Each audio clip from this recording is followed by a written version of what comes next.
It's Sister Wife Day, season 20, episode 3, all about eggplants. Really all about Kody and Robin, mostly. I know that you love the really long recaps, but there's just not enough happening for us to stretch it out.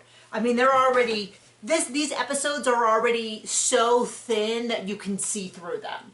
Like, they are stretched to their max in terms of just dragging things out. And I know the editors had to be just piddling themselves with how excited they are that they could like weave these two moves together into one episode, or technically 2 episodes. At least we got answers from the hard questions they asked Kody and Robin.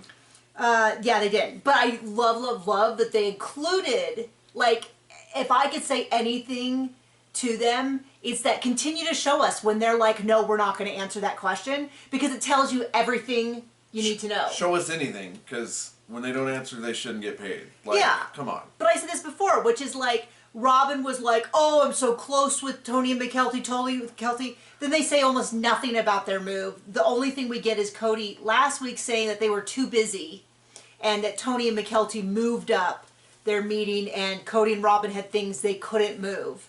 And then this week he was like, I don't know, he kind of framed it like this beautiful, there's always something happening in the family, we're doing different things. And I'm like, how are you co-opting the people you're not talking to? He's too busy not pleasing his wife. So. Because he can't. Doesn't know how to. Doesn't care to. Either one. Bad. So we pick up right where we left off, which is that Tony and McKelty are in Nebraska. They have hit this tornado. Those of you from tornadoes country can tell us all the things they did wrong. We've never lived somewhere with tornadoes or traveled someplace with active tornadoes. I would be on my phone for sure. Yeah. I would already be looking at weather along the way, all of that. But I don't know what to do in a tornado either. So I would at least be Googling. Their glass is all busted up with like... Their windshield as they're driving starts getting smashed by good size hail. Good size hail. They were a little bit. I mean, but it didn't like break in. Put the visor. It wasn't near that bad. Well, he like put the visor down, and it made me laugh because I'm like, I don't think it's gonna help with the hail, but I also can so relate to like, I don't know what to do. Like that like, we'll just do this. Can't hurt. Sort of thing. They end up pulling over to a hotel, going inside the hotel. It does, my 5 seconds of Googling did seem to imply that was the right choice. Get them into a building where they'd be safer, stuff like that. And that's about it. Then the other storyline, they're so excited to have the McKelty storyline, which covered Janelle and Christine, and then have the Kody storyline, which did have a couple of high spots in the form of Ari not following the script. And then Meri's storyline is the most threadbare, which is that they are going to get together. She has mentioned before, way back in season like 12, 13, 14, or 10, 11, 12, that she likes painting, specifically the wine and sit painting, where I've done it before. It's fun. It reminds me a little bit of toll painting for those from the 90s, remember, which was like a very specific style of painting that you would like paint wooden stuff in classes and then have little like tchotchkes that you'd put out. We did a lot of that when I was a kid. I assume you don't have a clue what toll painting was. It was a lot of like, you'd load the side of the brush and you go back and forth so it faded, and then you'd like go around the outside. And it was fun. It's very crafty. There's nothing wrong with that. So it does not surprise me. She's going to get a bunch of people together. They're going to have wine. They're going to do this painting together. But she had talked about this before. She did this back in the day. Remember, she made everybody paintings with trees, and the trees represented them.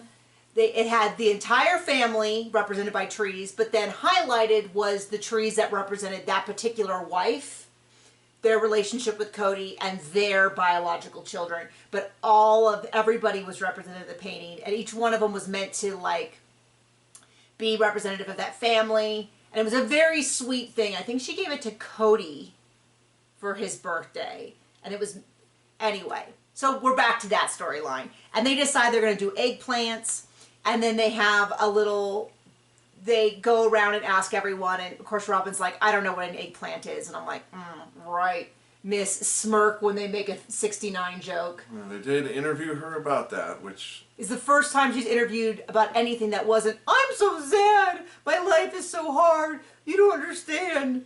They did not ask Kody about it, but Meri was like, knew about it. Christine knew it was sexual, but wasn't quite sure what.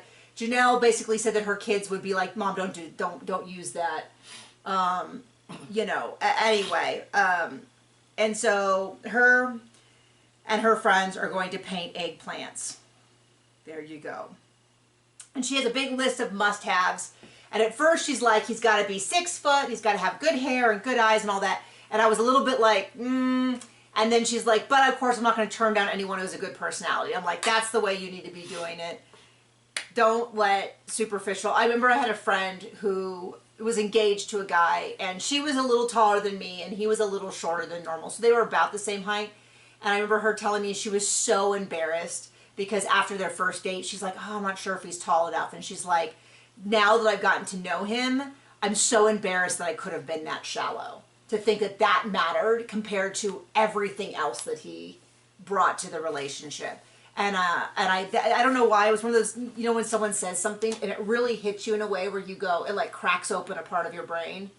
Now, I didn't have to use that advice because the man I married was perfect in every physical manner. But it is that reminder. She sees it that way because that's the only way I got to marry up. He's so ridiculous. We were talking about that because what Meri shares is that she met Ron 2 days ago. We saw that last episode, but she hasn't reached out. They haven't communicated at all. And I was like, what? And I was talking about how, like after our first date, I texted him the next morning and just said, thank you, I had a really nice time and enjoyed myself. And you were, I guess you told me later on, you were a little on the fence. Yeah, way out of my league. And when I texted that, he's like, oh, okay, well, which I think is ridiculous because we had dessert and then we hung out by my car talking in the parking lot for like 2.5 hours. It's been a while. Have you noticed yet I'm not that bright? Yeah. So there we go. I do like I'm a little stupid, a little dumb. Well, good for you then. Beguile them with large words and math problems. And they're like, wow, you're so smart. Actually, I did find he always asked me how to spell things and how things work. And one time I was like, I don't know. And he goes, that's my way of asking you to Google it for me. While I'm doing something. And I was like, oh, I thought you just assumed I knew everything. And normally I'm so eager to be like, oh, of course, honey. And I'll look it up. But yeah, it was because he was in the middle of something and he wanted me to look it up for him. He didn't assume. Anyway, so I was kind of surprised that they haven't, he hasn't reached out to her because he seemed into her too and vice versa. And I was like, this is where we really show our personality because we're like, if I liked someone, I didn't, message you and ask you out, but I definitely was like, yeah. Open the door. First had date, a really nice time. A slight pause for a day or two, and then our second date that we're still on. Yeah. We had I think we met on a Tuesday or a Wednesday, and then we went out on a Saturday. Mm-hmm. I think it was a Wednesday. Because I used to work Tuesday, Thursday, so I think I had to leave. No, it was right after work, so. No, it was right after class. Oh. I was taking classes at the university. You'd coach that day. Maybe. Anyway. And had a class. Anyway, sorry, no one cares about this, but that's just how we're different. Okay. So then they have a little joke about how Christine took their car out the next morning to go get coffee because they stayed at a hotel, and she saw all the circles and was like, oh my gosh, this is so, the circle cracks in the window from where the hail hit, and was like, oh my gosh, I'm so scared for them.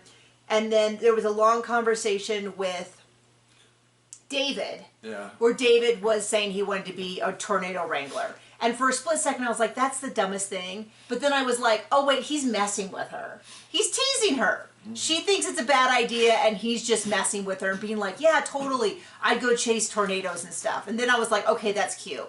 Because that's him giving her a hard time.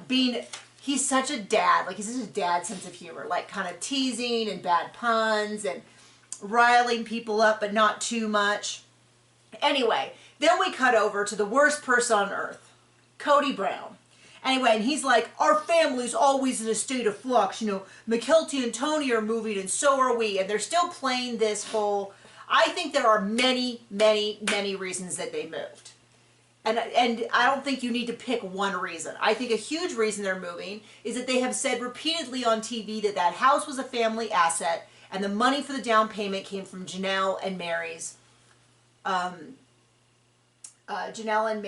house selling in Vegas. And I think they wanted to get as far away from that as possible. And it's an asset for the whole family. I think they wanted to sell it. The new house is in a trust. They wanted to get it protected. I think that's a big part of it. Wait, it can't be in a trust, because trusts can't take mortgages out, can they?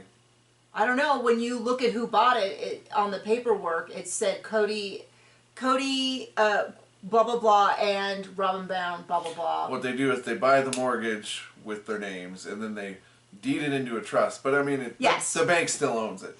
Yes. So. Well, that's true for most things. So nothing wrong there. But anyway, I do think that's a big part of it. I think another part of it is Kody likes to move. He likes the chaos. He likes the whirlwind. He's been moving every 5 years. I think it was time.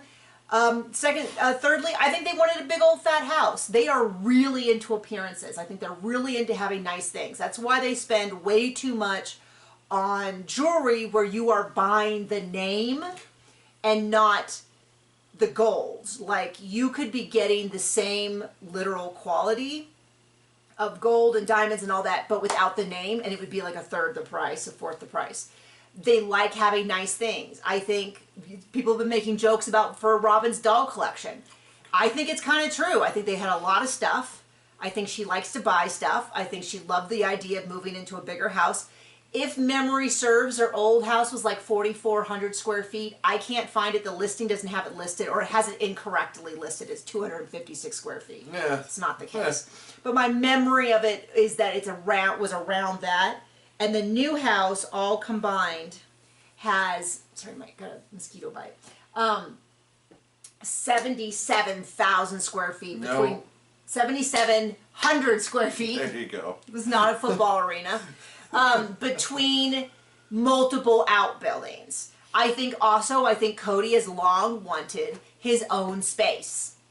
And this has like an outbuilding so he can have his office.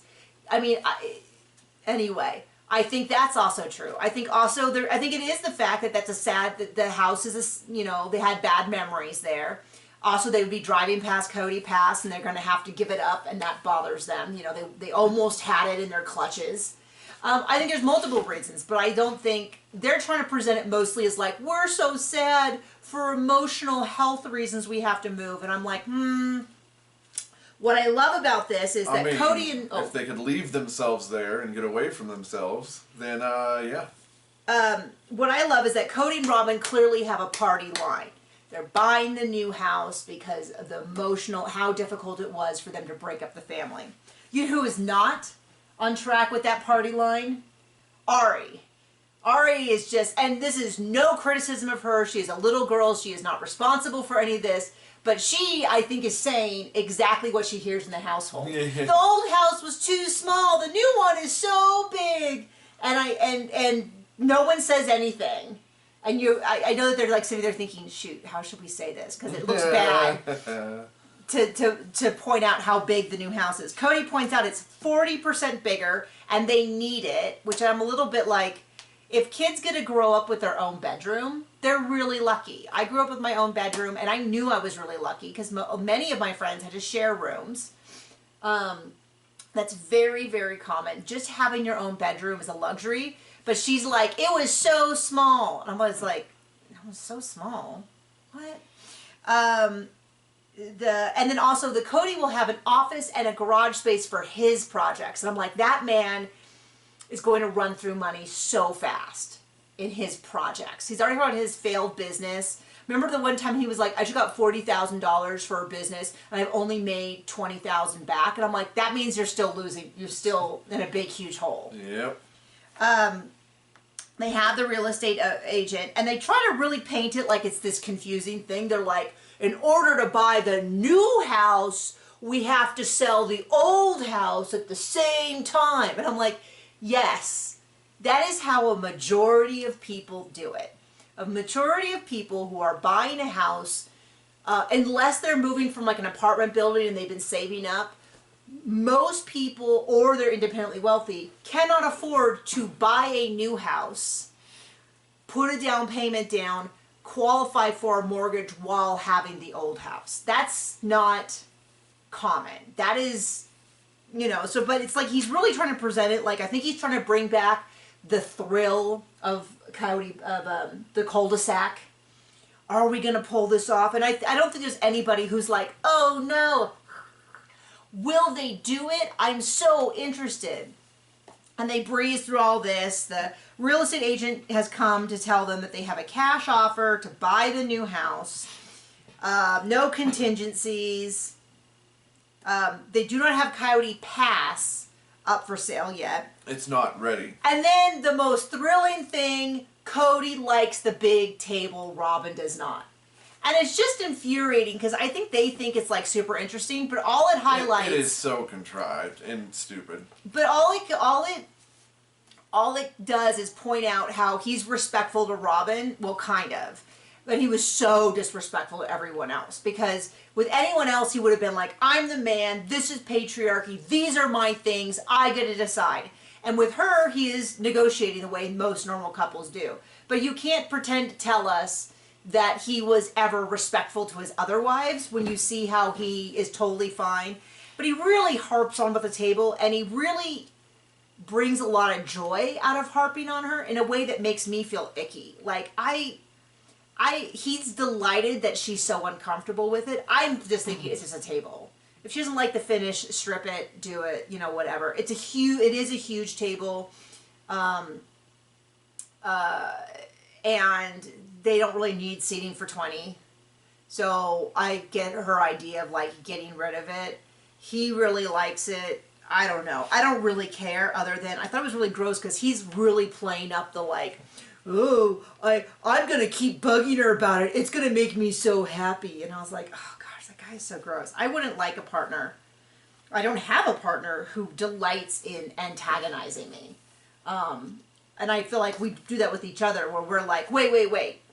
Does this really bother you? Because if this really bothers you, like, it's a no-go. And we're like, no. Like, if you want to do this, I want to do this. No, I want to do, but we've got to make sure and be like, okay, then we'll go ahead with it. Whether it's like, I'm taking another class, John's buying a guitar, whatever those things, there's always that like, wait, are we disagreeing and it's really a sticking point? Or are we just disagreeing and we're negotiating and everyone's going to be fine at the end? But he seemed to really be like, oh, it really bothers her and I delight in it. That's fine if you have that kind of relationship. But it's just not making me like them more. Just telling you. And they're working really hard to seem likable and all of that. They think they are. They think they are. They're not doing that.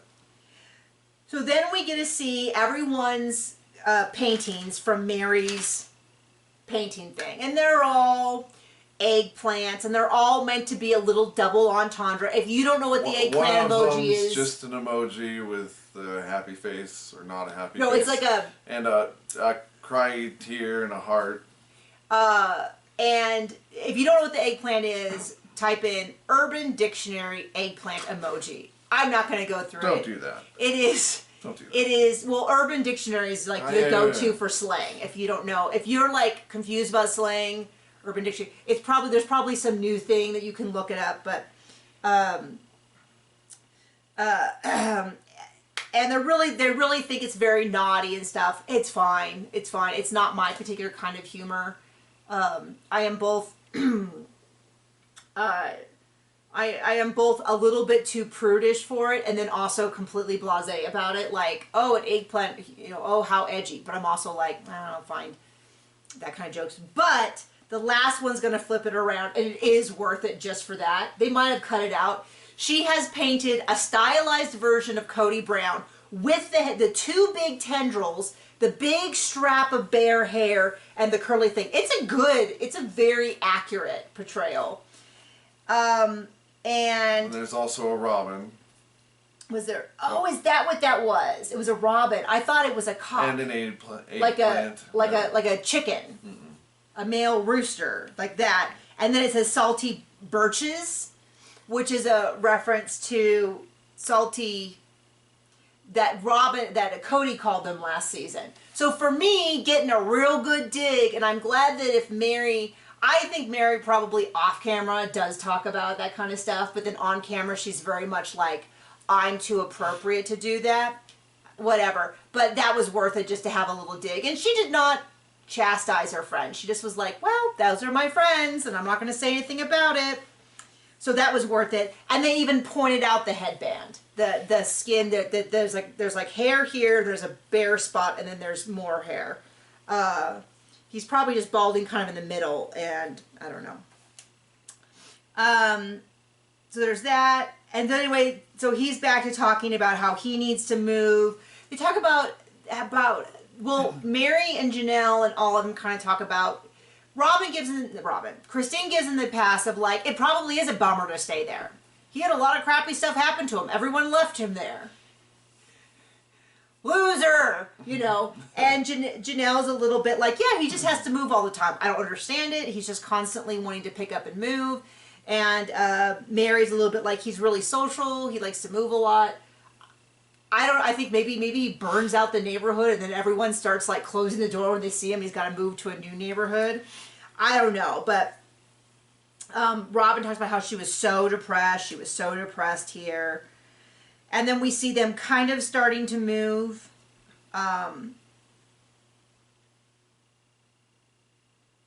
Oh, okay. I was like, what does this say? Okay, so this is the thing I was talking about where the producers say this is the first time that you've moved without the larger family helping you move. How is it different? And there is an extended pause to the degree that I thought I had muted. I took a screenshot and I thought I had accidentally paused it because it went on for so long. They sort of look at each other, they sort of smirk, and then they just go, next question.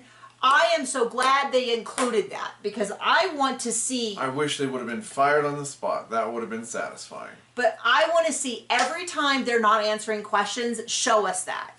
Show us that you're actually asking the questions that we're begging you to ask and they're just refusing to answer because you know what? That little smirk and all that tells me everything about their disdain for the rest of the family.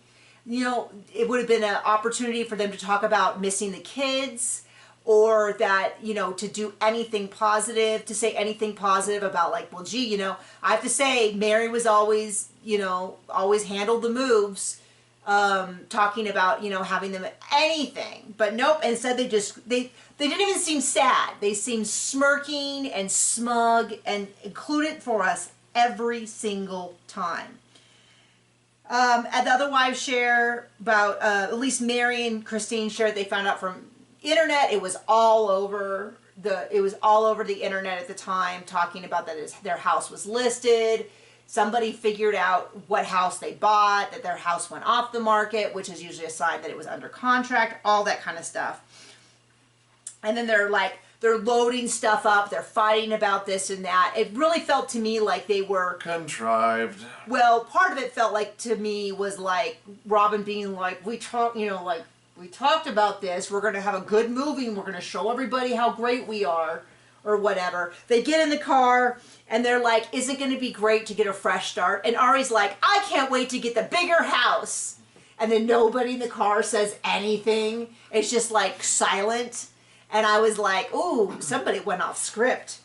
So we're back with McKelty and Tony. They're driving. They're near St. Louis. And they have a flat tire. Blowout on the trailer. And they go back and they show us that the time they tried to move from Utah to Vegas and how they got like 3 flat tires in the road or something like that. But what they didn't show is, and they talk about the fact that they always were having car problems. What they didn't show is that Kody was just crap at maintaining cars. Because we see in one of the videos where Robin turns on a car and he goes, oh man, that sounds terrible. Let's go. Well, I hope it works. Like, he just wasn't maintaining his car, or well, he was probably maintaining his fancy new convertible that he bought after the TLC money. He was not maintaining any of his wives' vehicles. Now, the trailer was from U-Haul, so I don't blame Christine and David for that. That's just, you know. It happens. It happens. But yeah, I wish they would have highlighted the fact that Kody just didn't maintain the vehicles. They didn't have the money to maintain the vehicles. And so that's part of it. It wasn't just that they happened to do that. And then Christine talks about, I feel like they really pushed this narrative. Like, Christine seemed to understand, like, she seemed bummed that they were moving. She's a little jealous that Janelle's getting all the grandkids nearby. But I felt like they must have, in interviews, really hounded on it because they just kept coming back to Christine saying, yeah, I'm sad that they're moving, but I'm not interested in leaving Utah. David's whole family is in Utah. She has several children there. Like, she doesn't have to so, like, maybe there was pressure. Well, she kind of implied that there was pressure behind the scenes of, like, oh, they're moving to North Carolina. Do you want to move to North Carolina? And she's really not interested in it. It's gorgeous. It is super green. You can also tell it's very humid just from the way that everyone is, like, sheened with sweat in every scene. And the fact that it is so green. Because you know what you don't get in the Southwest and in the California desert? Everything being green. You get strips of green with sprinklers all around it. And that's it. So as they're moving Tony and McKelty into their new house, this is what I want, which is clearly these spontaneous moments, because it's not filmed very well, the sound's not very good, but they're like, oh, you guys are all going to be together for Christmas. And they're like, no, Maddie's going to go to Tennessee for Christmas. And she's like, no, I'm not. I'm going to be here. And they're like, what? What do you mean? I thought you were going to go. And she goes, I'm going to have a baby in March, so I'm going to be here for Christmas. And they're like, wait, what? And, like, it's totally unplanned. That's what I want from the show, these unplanned moments, like, where you're seeing the genuine surprise and the confusion. Because they're like, wait, what? You just had a baby. Like, am I losing my mind? So what they find out is that she is, in fact, due with baby number 4. Janelle already knew. Maddie wasn't going to tell the rest of she wasn't going to tell the rest of the family, but I think it just happened because they were asking her about Christmas, and then they were, like, confused.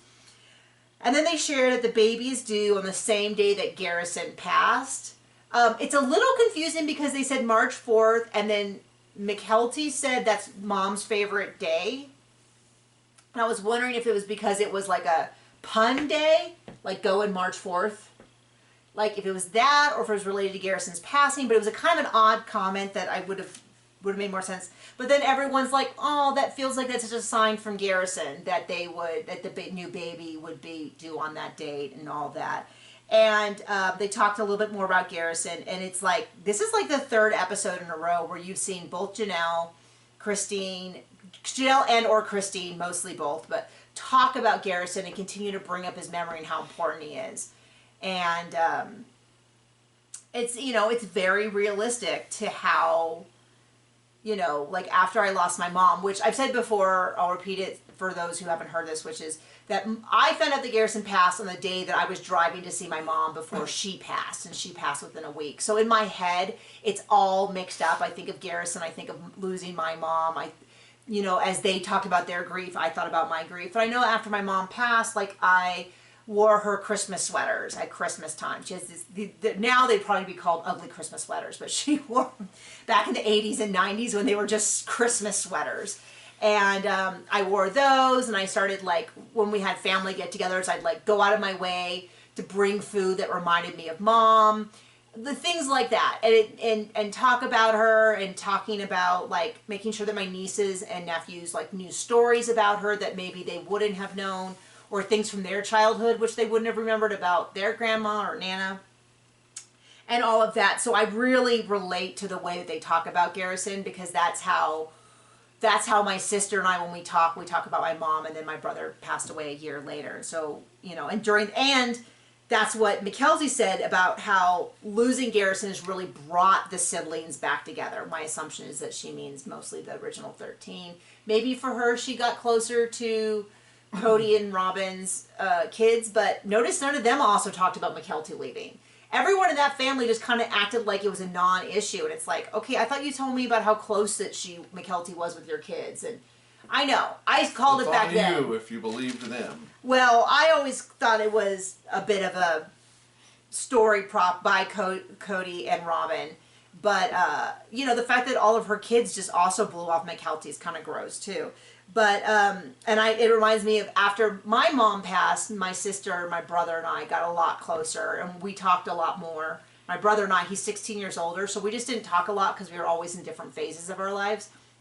But in the year before he passed, we talked a lot. And when he did pass, I was so thankful that I had had that time with him. So just a lot of what she's saying, I think, is a very honest reflection of what happens when you lose someone and you reassess like what's important, what things matter, all of that. It's a beautiful tribute to Garrison. So then we get to Kody's new house. It is big. They talk about Kody's second garage where he'll work on his projects, that it's 40% bigger than their old house. And then he uses the word opulent about a bajillion times. Some people had a disagreement with that about saying like the flooring wasn't very opulent or this or that. I'm not in a place to judge opulent houses. But what I will say is that the fact that he kept describing it as opulent ties back into my theory that he is really a keeping up with the Joneses guy. They've got to have better cars, they have to have better jewelry, they have to have a bigger house, they move closer to their church, and I bet you there's a big part of them being like, oh, I can't wait to tell people at the church about, you know, where we just moved. They can see our nice big house, they're going to be so impressed. I do think that's a part of it, and the fact that he's really like, it's opulent, it's just so opulent, it's just so opulent. And then he's really going to push this issue of the table with Robin, which is, I was like, gosh, he's just not a great partner. And then he makes a big deal about how God brought us to this house. And I was like, it's funny that God keeps bringing them to bigger and bigger houses. Constantly bigger houses. And I just don't know how they're going to afford it, because now they have a $2.1 million mortgage. Yes, they're making TV money, but he's starting all these new projects. They were living in a smaller house with Janelle, Christine, and Meri's money, and now they don't have that anymore. And everybody else is sort of moving into very modest homes, and they're like blowing through money. And then as far as we know, that the rumors about her Etsy spending, which is in the tens of thousands a year, and they've got all of their kids still in the house as far as I know. Now, we're not seeing Dayton, so maybe Dayton has moved out. It's also quite possible that he just is like, leave me out of this. This might have been partially so that they could have Dayton move into his own space. We just don't know. They're being very cagey about it. But, you know, they're just constantly talking about God brought them here. God put them there. And as someone who's grown up in religion, there are people in religion who use that as you can't criticize me because it's what God did for me. And I was like, I'm not a big fan of using God as a shield. Well, I mean, we do have two gods in America. One's in Garrick's pants, and the other is in Kody's. So, there you go. Just to be clear, that is not John's belief. That is John's That is remarks. their beliefs. And then Mykelti is excited for new beginnings. It does sound like a great fit for them. They seem thrilled to be there. I think it's, you know, some people had some sort of disparaging marks about the chess career thing. Hey, as somebody who's worked in archery and now does content creation around reality TV and has been self-published novelist, I cannot judge on non-conventional careers, okay? So I can't do that. If you want to, that's fine, but I can't. But if you're going to do it, the smart way to do it is to live near a place where, you know, if there's a burgeoning chess scene and he can get a job as an instructor and he can get into that community, it's not a bad idea. Like, that's the smart way to do it. I've heard he's not that high ranked of a chess player, but at the same time, I know people who taught archery who weren't that high ranked of an archer who coached, and they specialized on getting people up and started. And that's a to be able to do that is less about your own ability and more about your ability to explain complicated concepts to people in a way that makes it engaging. So anyway, I will not be complaining. I actually like Tony and Mykelti a lot more now that they have dropped the whole, we're here to tell you how great Kody and Robin are. Now that they're not kissing butt. You know, I'm like, whatever. They're still a little, Mykelti's a little awkward and she kind of talks in this way, but it's also how her mom talks. That's also how her dad talks. And additionally, some people will never be comfortable on camera. We were talking about that where I know and the stand-up scene, there are people who have the most bizarre like way of speaking because they're just not comfortable on stage and they just have a very halting, like they're doing an impression of a bad comedian, and maybe she just is not great on these silly interviews. I don't know. Anyway, thank you for joining us. I wish there was more to the episode so we could keep talking, but thank you so much. Oh, and I got my shirt. This is one from Janelle. I love the quality. It was on sale. I was going to get one of the Sister Witches shirt, but this one was on sale, so I got this one and I love this color. So anyway, thanks, bye.